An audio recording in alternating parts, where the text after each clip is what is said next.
హయాంలో సెటిల్మెంట్లకు అడ్డాగా పోలీస్ స్టేషన్లు మారాయని విమర్శించారు బీఆర్ఎస్ వర్కింగ్ ప్రెసిడెంట్ కె తారక రామారావు.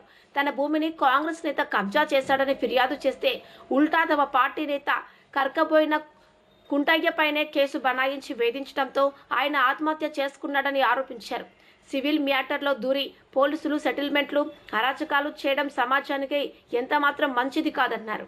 కాంగ్రెస్ నేత భూమిని కబ్జా చేయడంతో ఆత్మహత్య చేసుకున్న బీఆర్ఎస్ మాజీ ఎంపీటీసీ కర్కపోయిన కుంటయ్య కుటుంబాన్ని పార్టీ వర్కింగ్ ప్రెసిడెంట్ కేటీఆర్ ఇవాళ సిరిసిల్లాలో పరామర్శించారు.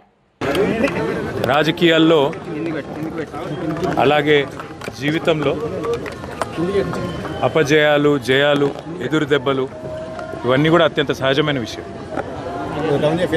దురదృష్టం ఏమంటే ఇవాళ బీఆర్ఎస్ పార్టీలో ఒక ముఖ్యమైన కుటుంబ సభ్యుడు, మా సోదరుడు, సిరిసిల్ల నియోజకవర్గంలో మొదటి నుంచి కూడా నిబద్ధతతో పనిచేసిన ఒక సైనికుడు కుంటయ్య గారు మరి మొన్న నాకు కష్టం వచ్చినప్పుడు, నేను ఏసీబీ వాళ్ళు నన్ను విచారిస్తున్నప్పుడు నా కోసం హైదరాబాద్ దాకా వచ్చి సాయంత్రం దాకా అక్కడనే ఉండి నాకు ధైర్యం చెప్పి, అన్నా నీకేం కాదని చెప్పి మరి రాత్రి ఇక్కడికి వాపసు వచ్చి ఏమైందో తెలియదు, రాత్రికి రాత్రే ఆత్మహత్య చేసుకున్నాడని తెలిస్తే ఒక్క నిమిషం మనసు కకావికలమైంది. వారి కుటుంబాన్ని ఈరోజు కలిసిన తర్వాత నిజంగా కూడా బయట రాజకీయ నాయకులు అంటే ఏదేదో ఊహించుకుంటారు, కానీ బయటికి ఎంత గంభీరంగా కనబడ్డా లోపల దుఃఖాన్ని దాచుకొని లోపల కష్టాన్ని కూడా అదిం పెట్టుకొని ఒకవైపు ప్రజల కోసం పనిచేస్తూ మరొక వైపు తమ కుటుంబాన్ని కూడా కాపాడుకునే క్రమంలో ఒక ఒత్తిడికి లోనై మా సోదరుడు దురదృష్టవశాత్తు ఆత్మహత్య ప్రయత్నం చేయడం జరిగింది. తెలవంగానే నేను మా మండల పార్టీ అధ్యక్షులు గజబింకర్ రాజన్న గారికి, మా జిల్లా పార్టీ అధ్యక్షులు తోటాగయ్య గారికి ఫోన్ చేసి అర్జెంటుగా అత్యవసరంగా అవసరమైతే హైదరాబాద్ షిఫ్ట్ చేస్తారా, లేకపోతే ఎల్లారెడ్డిపేటలో ఉండే మన అశ్విని హాస్పిటల్ తీసుకుపోయి, ఎందుకంటే అక్కడ పాయిజన్ కేసులు ఎఫెక్టివ్గా ట్రీట్మెంట్ ఇస్తారని తెలుసు, మీరు వెంటనే తీసుకుపోండి అంటే వాళ్ళు కూడా పాపం శాయశక్తుల ప్రయత్నం చేసింది. దురదృష్టవశాత్తు కిడ్నీలు ఫెయిల్ కావడం, దురదృష్టవశాత్తు కుంటయ్య గారిని కాపాడుకోలేకపోవడం జరిగింది. కానీ ఆ కుటుంబానికి అన్ని రకాలుగా ఆ ఇద్దరు పిల్లల చదువులు, వారి పెళ్ళిళ్ళు, ఆ ఇద్దరు పిల్లలు, వారితో పాటు వారికి ఉండే ఇతర సమస్యలు అన్నిటినీ కూడా నేను చూసుకుంటానని చెప్పి వారి కుటుంబానికి నేను మాటిచ్చిన. ఒక ఎమ్మెల్యే గారు పోతే ఆ కుటుంబానికి ఎట్లా అండగా ఉన్నామో ఈరోజు మా కుంటయ్య గారికి కూడా, ఆ కుటుంబానికి కూడా అదే స్థాయిలో, పూర్తి స్థాయిలో అండగా ఉంటాం.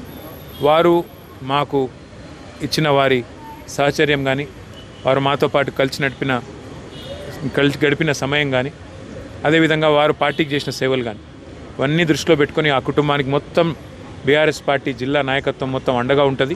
పూర్తి స్థాయిలో ఆ కుటుంబాన్ని ఆదుకుంటాం, పూర్తి స్థాయిలో ఆ కుటుంబాన్ని కాపాడుకుంటామని చెప్పి తెలియజేస్తూ అధికారులను కూడా నేను కోరుతా ఉన్నాను. ఇవాళ పోలీస్ స్టేషన్లు సెటిల్మెంట్లు అడ్డాలుగా మారిపోయినాయి. పోలీసులు అదేవిధంగా ఇతర అధికారులు ఒకటే పని పెట్టుకున్నారు, కాంగ్రెస్ నాయకులు ఏం చెప్తే చేయాలా అన్నట్టుగా విచ్చలవిడితనం ప్రదర్శిస్తూ ఉన్నారు. ఇది మంచిది కాదు. రాజకీయాల్లో గెలుస్తాము, ఓడతాము. మేము కూడా 10 ఏళ్ళ అధికారంలో ఉన్నాం, కానీ గింత లేకి పనులు, గింత చిల్లర పనులు ఎన్నడూ కూడా చేయలేదు. ఇకనైనా ఇలాంటివి కాకుండా, ముఖ్యంగా ఎక్కడైనా కంప్లైంట్ వస్తే, కుంటయ్య గారు కంప్లైంట్ చేసినారు, నాకు రావాల్సిన డబ్బులు ఇవ్వకుండా నన్ను సతాయిస్తున్నారని, ఉల్టా ఆయన మీద కేసు బనాయించారు. అంటే ఈ రకమైన వేధింపులు, ఈ రకమైన సివిల్ మ్యాటర్లో కూడా పోలీసులు దూరడము, సెటిల్మెంట్లకు ప్రయత్నం చేయడము, ఈ రకంగా అరాచకం చేయడము ఇది ఎంతమాత్రం మంచిది కాదు. నేను ఏ ఒక్కరి మీదో నేను విమర్శ చేస్తలేను. ఇది ఈరోజు కుంటయ్య గారికి జరిగింది, రేపు ఇంకోరికి జరగవచ్చు. కాబట్టి ఇది మంచిది కాదు. దయచేసి కంట్రోల్ చేసే ప్రయత్నం చేయాలని చెప్పి కూడా నేను ఈ రాష్ట్ర ప్రభుత్వాన్ని కూడా కోరుతా ఉన్నా. కానీ ఆ కుటుంబానికి మాత్రం ఇవాళ ఇంతకంటే ఎక్కువ రాజకీయం నేను మాట్లాడను.